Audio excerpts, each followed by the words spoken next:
The sun cast a pleasant warmth over the street as the woman tried to peer over the heads of the crowd in front of her. People were packed into the street so closely that there was not even room to turn around.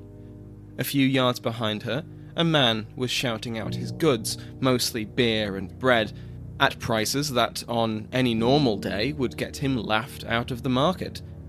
But today, the peddler was quickly running out of stock. After all, today was not a normal day. Today, England got a new king. The woman, Elizabeth, had been named in honour of his predecessor, and was coming to regret not following her sister to the inn further down the street. At the time, the busy tavern had seemed like the worst choice, dark and stuffy. But as anticipation grew, so did the crowds outside. Maybe if her sister was lucky, she'd found a spot by a window, stripped of its glass like all the others on the road. Even if Elizabeth wanted to change her mind and join her, there was no way she could even pass through the crowd at this point. She was here until the rest of London decided she could leave. Faintly, over the murmuring of the crowd and the hawking shout of the salesman, Elizabeth heard a cheer. Again, she tried to see past the horde of people in her way, but to no avail. The murmuring took on an excited edge as people near the front shouted back, "He's here!" The distant cheers grew louder and closer until even the shouts of the peddler were drowned out. Elizabeth suddenly noticed that she was cheering too, swept up in the atmosphere. They were all shouting and singing praise. Through the cries, she was sure she heard the sound of hooves, and with a grunt, she pushed the man in front of her to the side, and finally, after hours of waiting, saw her king. In that brief moment, before her view was again blocked, she saw a man, probably in his late 30s, brown-haired and with a neatly trimmed and slightly lighter shade beard. He was dressed in elegant robes and accompanied by a woman and a young boy. Clearly, these were the Queen and Prince Henry, for who else would be riding alongside the king on his coronation day? The instant before the man she had shoved returned to his place, she locked eyes with the king himself. Despite the adoration of the city, the cheers and praise and petals that were heaped upon the royal family, and the gentle but fixed smile on his face, the feeling Elizabeth saw in her ruler's eyes was impatience. She had once witnessed a procession of her namesake about 10 years before, and Queen Elizabeth had clearly welcomed the acclamation of her subjects. As our Elizabeth, and every other new subject of James would soon come to learn, this was not the only difference between the monarchs. The cheering would continue long after the royal procession passed Elizabeth and reached the entrance to Westminster Abbey, itself surrounded by crowds, where the coronation would take place.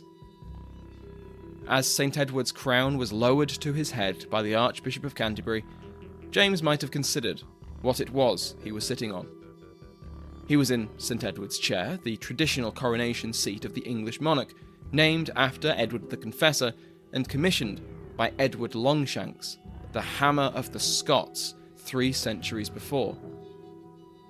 Further adding to the significance of this particular piece of furniture was the fact that within the ancient wooden frame sat the Stone of Scone, the traditional coronation stone of the King of Scots that had been captured by Edward's armies.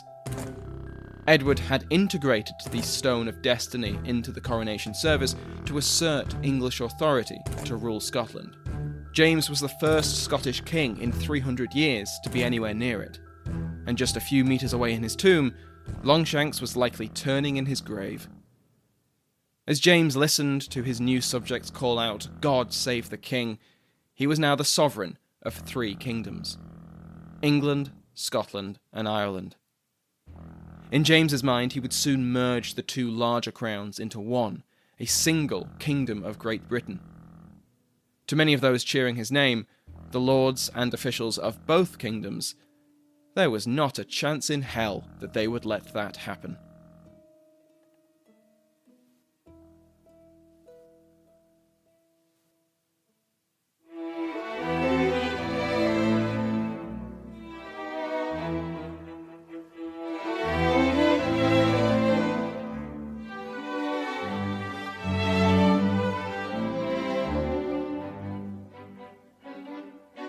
Welcome to Pax Britannica.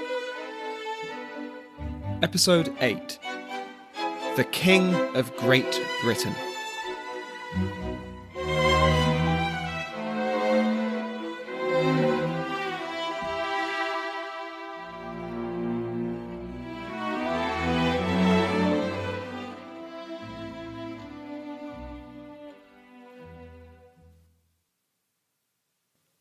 Welcome back to Pax Britannica, as we finally begin the narrative with James VI and First. Over the last 7 episodes, we have covered the situation that James now found himself in, and have hinted at the troubles he would now face as King of the Three Kingdoms. From Elizabeth, he inherited a war-torn island and a conflict with the Spanish Empire, a large number of ships and experienced sailors to crew them, a Church of England that straddled the traditional rites of Roman Catholicism and the radical reformed religion of his native Scotland. The Three Kingdoms were united only in the person of the king, and differed greatly from one another in almost every way. For James, this was unacceptable, and for much of his early reign he will endeavour to bring his subjects together, politically, culturally, and otherwise. Unity between his foremost 2 kingdoms was top of James's agenda. On the 3rd of April 1603, the day before James left Scotland, the king gave a speech in Edinburgh. He declared, quote, "As my right is united in my person, so my marshes are united by land and not by sea, so that there is no difference between them. There is no more difference betwixt London and Edinburgh, yea, not so much as betwixt Inverness or Aberdeen and Edinburgh." He goes on to say, quote, "My course must be betwixt both, to establish peace and religion and wealth betwixt both countries. And as God has joined the right of both kingdoms in my person, so ye may join in wealth, in religion, in hearts and affections." End quote. It was in this speech that James made his promise to visit Scotland at least once every 3 years, provided that circumstances allowed it. He promised that he would not be an absentee monarch. He would not keep this promise, only returning to Scotland once over a decade later. On the 4th of April, James began his procession south. He passed through multiple cities and towns, including Berwick, Witherington, Newcastle, Durham, York, Doncaster, Newark, Burley, Royston, and Theobalds. Partly, this was good politics. At each stop, James was welcomed by his new subjects, with feasts, fireworks, and gifts, as local notables took the opportunity to make it quite clear to their new king just how loyal and fond of him they were. In his turn, James made his own speeches, promising good governance and the like, as well as making more substantial offerings. James regularly proclaimed royal pardons for all those imprisoned in a city or town jail, with the exception of those accused of serious crimes, like murder, treason, or popery. He also began distributing knighthoods with alarming frequency. The gentlemen who greeted the king at each stop were likely to be honoured, as were others at the suggestion of James's entourage. Rumours swirled that these courtiers were accepting bribes in return for the king's ear. This was the first controversy of James's reign, a cash for honours scandal of the 17th century, and English writers do complain about this generosity. However, really there was nothing new to any of this. Politics was personal, and personal connections to the king were invaluable, and always had been. While early modern government would seem blatantly corrupt by modern standards, giving and receiving bribery was an accepted part of the system. From James's perspective, this was all for the good. He left in his wake communities happy to have seen their new king, and a new wave of knights and officials now loyal to James. There was significant enthusiasm for the new Scottish king, and it is a credit to both James and Elizabeth, as well as to their respective courtiers, of quite how peaceful the accession was. The long procession was politically useful in a less direct way, too. The sad business of Elizabeth's funeral took place on the 28th of April. James would not reach London until May, meaning that the formal mourning of the late monarch would be over and done with by the time the new one arrived and the formal celebrations began, avoiding any awkwardness. James reached Theobald's, the home of Robert Cecil's estate, on the 3rd of May, and it was here that James held his first meeting of the English Privy Council, before reaching London on the 7th. At Stamford Hill, James was met by a welcome party of vast proportions. The Lord Mayor of London, the city alderman, and 500 of the leading citizens were dressed in silk robes and gold chains, and professing their loyalty and joy for their new king. From Stamford Hill, the now ballooned procession was met by huge crowds. Reportedly, 100,000 extra people flooded the London area, with upwards of 40,000 people trying to explicitly meet the king. According to Roger Wilbraham, a lawyer and courtier at both Elizabeth and James's court, James could not even go to the privy without being accosted by his subjects. Back in Scotland, Queen Anna and Prince Henry Frederick began their journey to England only on the 1st of June, with Princess Elizabeth following them 2 days later. Prince Charles was only 2, and was sickly besides, and so had been left in London in the care of the trusted Earl of Dunfermline. Anna, Henry, and Elizabeth had all arrived in London by the time of James's coronation, which took place on either the 11th or the 25th of July, depending on which calendar you use. The ceremony had been delayed due to an outbreak of plague in London, and the royal family rather quickly relocated to Winchester for the duration. The largest public festivities were delayed by almost a year, but the day itself was a grand affair. One playwright wrote that, quote, "The streets were surveyed, heights, breadths, and distances taken, as it were to make fortifications for the solemnities. 7 pieces of ground are plotted forth, upon which these arches of triumph must show themselves in their glory." End quote. The playwright, Dekker, went on to describe the vast array of people who had turned out for the event, and the lengths they went for a good view. Windows had their glass removed to make way for onlookers, stalls and shops had their goods replaced with seated and standing children, and the streets seemed, quote, "paved with men," end quote. All of London had turned out to see their new king and his family. Wilbraham described the king thus: "The king is of sharpest wit and invention, ready and pithy speech, and exceeding good memory, of the sweetest, pleasantest, and best nature that ever I knew, desiring nor affecting anything but true honour." End quote. His reputation as a man of letters, having already published his 2 famous works, Demonology and Basilicon Duran.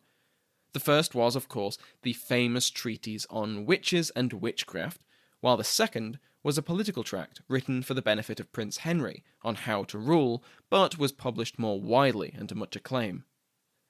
His love of the hunt was well known, and as of yet was not looked on with disapproval.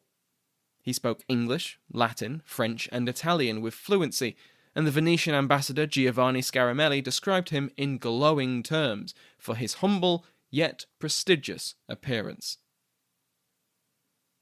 It wasn't all praise, though. James's personality was in stark contrast to that of Elizabeth, who had wowed her subjects with her majesty and basked in the glow of their adulation. James was not like that. One writer, Arthur Wilson, records that, quote, "He was not like his predecessor, the late queen of famous memory, that with a well-pleased affection met her people's acclamations. He endured the day's brunt with patience, being assured he should never have such another." End quote. Wilson was writing during the English Commonwealth, after James's son Charles had been beheaded by Parliament, so he is absolutely writing with the benefit of hindsight. Nevertheless, he goes on to describe how James's patience grew thinner and thinner as his reign went on. With the coronation out of the way, James could now focus on ruling his new kingdoms. Despite the anxiety of the English Privy Council, James kept the vast majority of them in their positions to advise him. Among these was Robert Cecil, the long-time pen pal of James and chief architect of his inheritance. Considering this past, Cecil was an early confidant of the king, and they spent many hours together in private discussion. The remainder of Elizabeth's council remained in place too, and other English supporters of the king were promoted in rank and to the council, including Henry Howard, now Earl of Northampton, and Lord Mountjoy, the Lord Deputy of Ireland that had just brought the 9 Years' War to an end. Mountjoy became the first Earl of Devonshire for his troubles. Many of the Scots that had come south with James were duly rewarded with titles and pensions, and then ordered to get out and to return to Scotland. Of those that remained, 5 were awarded positions on the Privy Council. These were the Earls of Lennox and Mar, James Elphinstone as Scottish Secretary, Sir George Home, the future Earl of Dunbar, and Edward Bruce, now Lord Kinloss. Yet few of these men would play any significant role on the Privy Council. Both Mar and Elphinstone remained in Scotland, and Lennox was not granted any formal power. Dunbar would be a successful advisor, as would Kinloss, who became Master of the Rolls. The Scots were still outnumbered by the English on the council, and so English control of government was seemingly assured. Except, not quite. As mentioned, politics in this era was strictly personal, and while the Scots in James's entourage may not have held much formal power in the style of officers of state, they wielded substantial informal influence over the king. James differed from Elizabeth in more than just personality. Political power in Tudor England had always been directly related to contact with the monarch. Under the Henrys, this contact was in the Privy Chamber, and beyond that, the Privy Lodgings, while the regencies of Edward gained their authority by controlling access to the young king.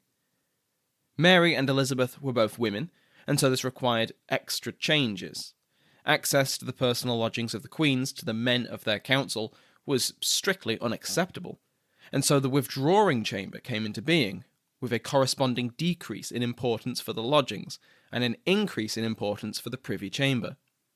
Under James, this reversed. Instead of the Privy Lodgings, it was the bedchamber that was the focus of political influence, with the Privy Chamber becoming much more formal and ceremonial. It was in the bedchamber that true influence mattered, and while the Privy Chamber was deliberately evenly split between Scots and English, the bedchamber was almost entirely Scottish. On the face of it, the Privy Council was the government of England, and it was still dominated by Englishmen. In reality, true government revolved around the king, and the king surrounded himself with Scots. The Venetian ambassador wrote that, quote, "No Englishman, be his rank what it may, can enter the presence chamber without being summoned, whereas the Scottish lords have free entree of the Privy Chamber." End quote. This would not have been a terrible situation had the king equally split his time between the two chambers, but he didn't. As was the Scottish style of government, and one that James was used to, James delegated to his council, and then spent most of his time on hunts or in his bedchamber with his Scottish favourites. Perfect, you might be thinking. That means that the Privy Council could get on with the job of actually running the government. Except the Elizabethan holdovers had had 4 decades of the late Queen being a central element of decision-making, and this was a hard habit to break. Another difference between Elizabeth and James was that when Elizabeth left court for a process or a hunt, her Privy Council came with her. James only took a few companions, and most often they were the Scots of the bedchamber. He declared that these expeditions were for his health. The metropolitan air of London didn't agree with him, and since the king's health was the health of the kingdom, these trips were of paramount importance. He wrote to Cecil, quote, "I shall never take longer vacancy from them," by them he means the council, "for the necessary maintenance of my health, than other kings will consume upon their physical diets and going to their whores." End quote. This didn't change the fact that the council was unwilling to regularly bypass the king, just because he was absent from the capital. A councillor could sometimes manage to attach himself to the king's hunting party and have to keep up with the king while also managing the business of state, and try to catch the king's attention long enough for him to give his seal or signature to official business. Even Cecil, the champion of James from before his accession and possibly his closest English confidant, lamented the days of Elizabethan government. Quote, "I wish I waited now in her presence chamber, with ease at my food and rest in my bed. I am pushed from the shore of comfort, and know not where the winds and waves of a court will bear me." End quote.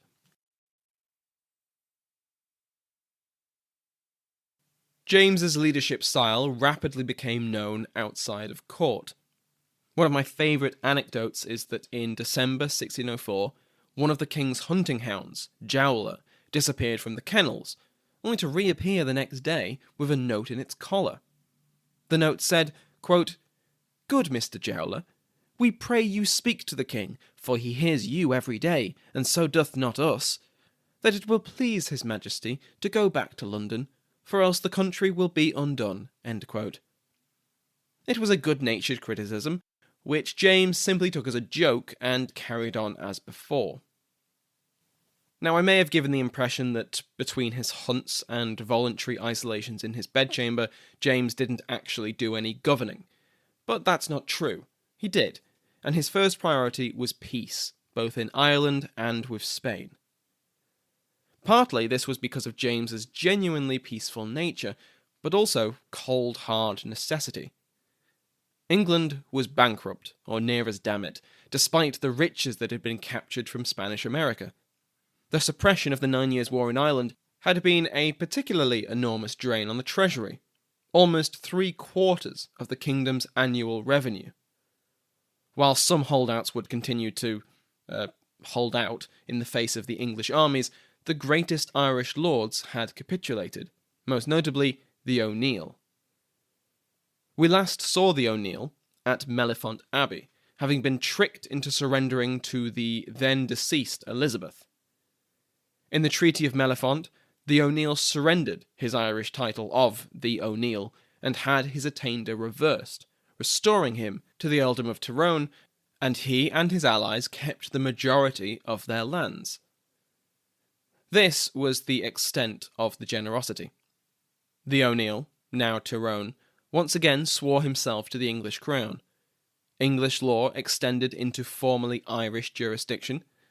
English became the official language throughout the island, and various anti-Catholic measures were enforced upon the Gaels. Mountjoy returned to London to become the Earl of Devonshire and a Privy Councillor, and Tyrone went with him, and in 1604 received a general pardon for any actions he had taken prior to James's accession. James was quite happy to be merciful. It allowed his officials to drastically scale back the hideously expensive Irish army. London reduced its subsidies to Ireland year on year, but at a sustainable rate, as David Edwards of University College Cork argues that the government in Dublin managed to repeatedly argue its case against the government in London, stressing the importance of keeping a strong enough garrison in the face of London's desire for austerity. Over 1603 and 1604, thousands of soldiers were paid and disbanded, and the Jacobean regime was always searching for the fine line between the cheapest possible occupation and another 9 Years' War. From 1604, the size of the army in Ireland stabilised at between 1,400 and 3,300 men, with its average size from 1605 until James's death being around 2,200.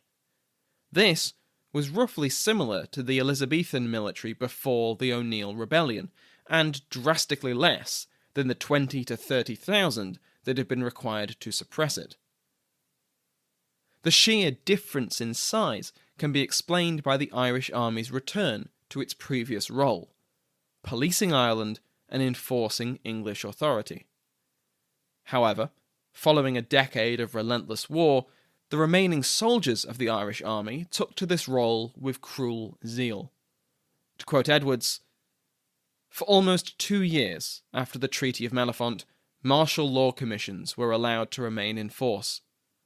Consequently, almost every officer in the army, and dozens of auxiliary commanders, continued to enjoy power of summary execution over the majority of the Irish population, authorised to hang or otherwise punish anyone below the rank of a lord or major landowner that opposed them or their men.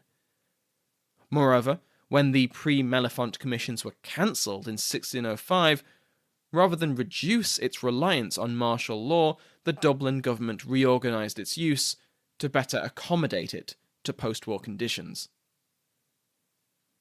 We will cover post-war Ireland in another episode, as we haven't seen the last of Tyrone and his friends, but it is safe to say that English policy in Ireland was incredibly severe. The change of attitudes that had developed towards the end of the 16th century towards Ireland, of an island of uncontrollable savages that had to be crushed beneath the English heel and replaced with loyal Protestants, well, that had only hardened after the war.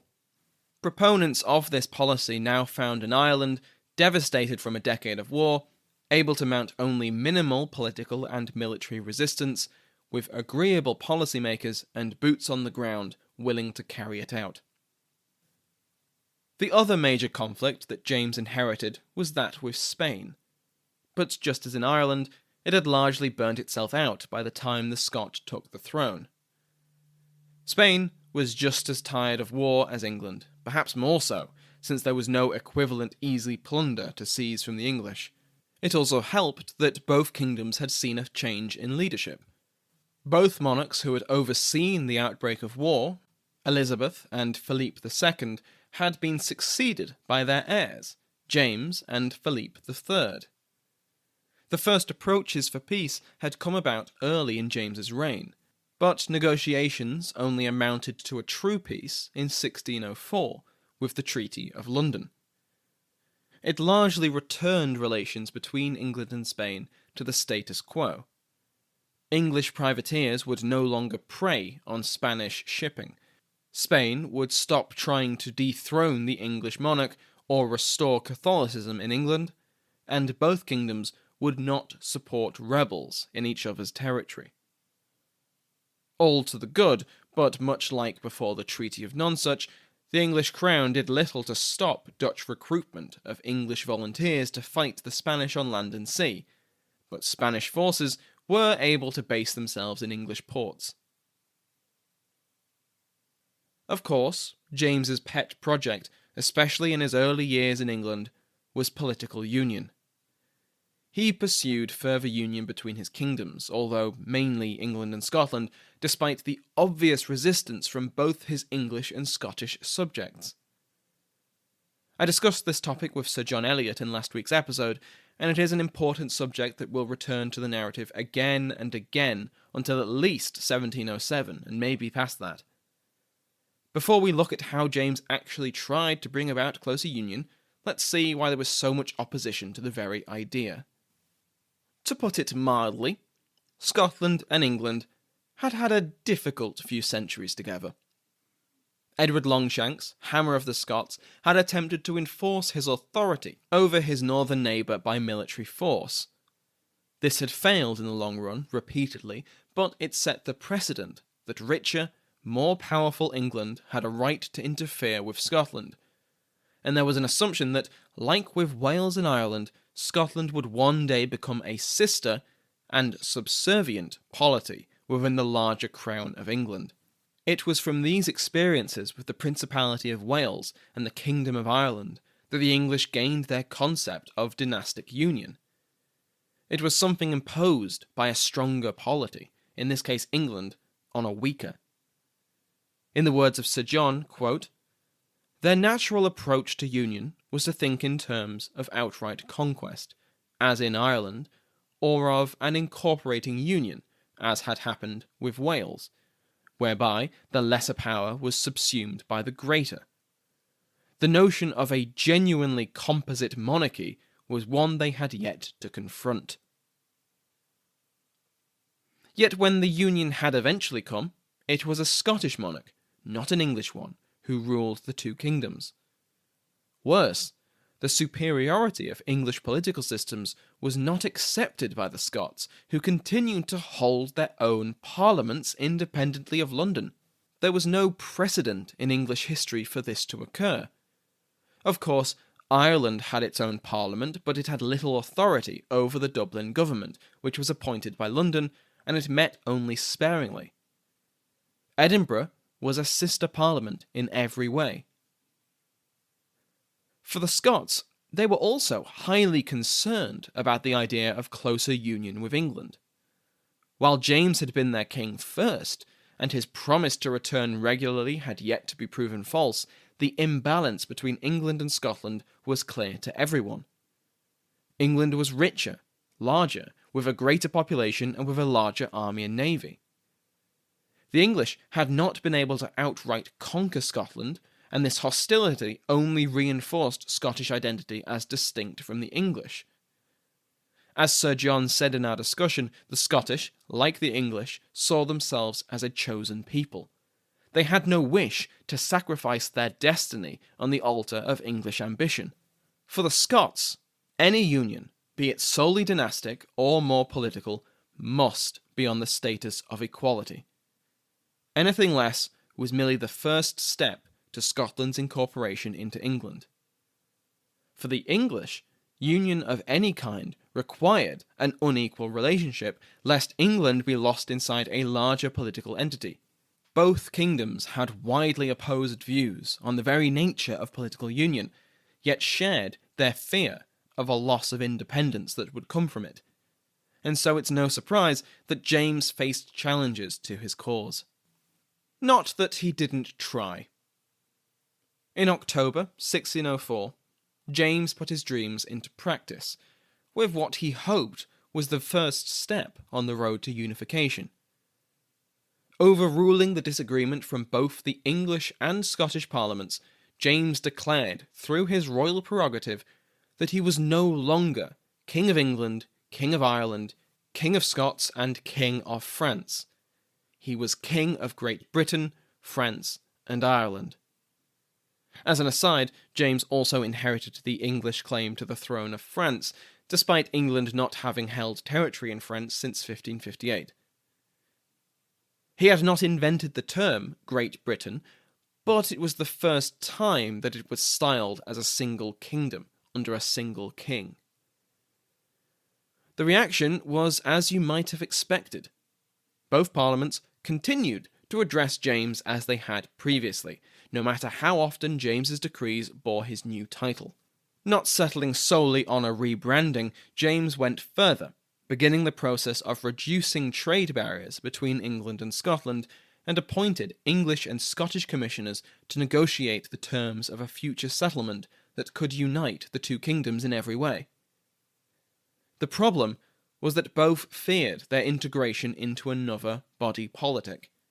Scotland into England, and England into this Kingdom of Great Britain.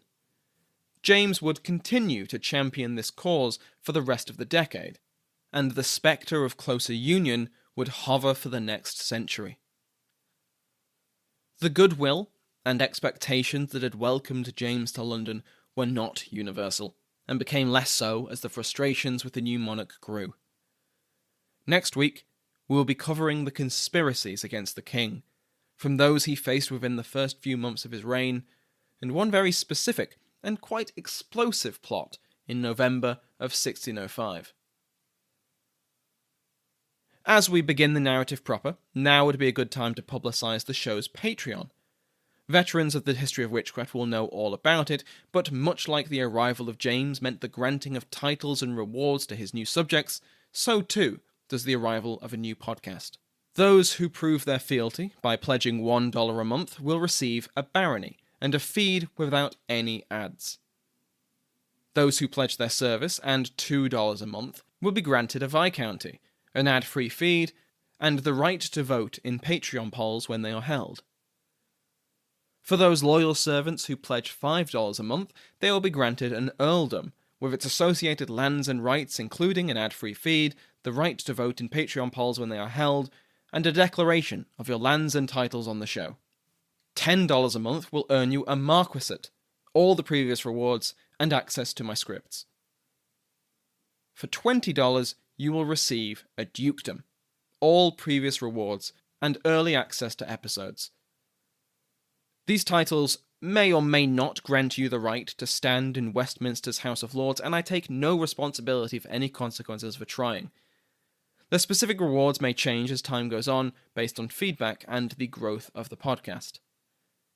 Current patrons have now been granted their peerages. They are, in ascending rank, the Baroness Wharton, the Baron Bray, Baron Cosiel, Baron Dunk, Baron Marlowe, Viscount McNutt, Viscount Davis, Lady Elaine, 1st Countess Dickens, Lady Jean, 1st Countess Buckley, Lord Christopher, 1st Earl of Grogan, Lady Michelle, Duchess of Devon, and the Royal Headsman, executed today. If you are interested in any of these titles, then please go to patreon.com/Pax Britannica.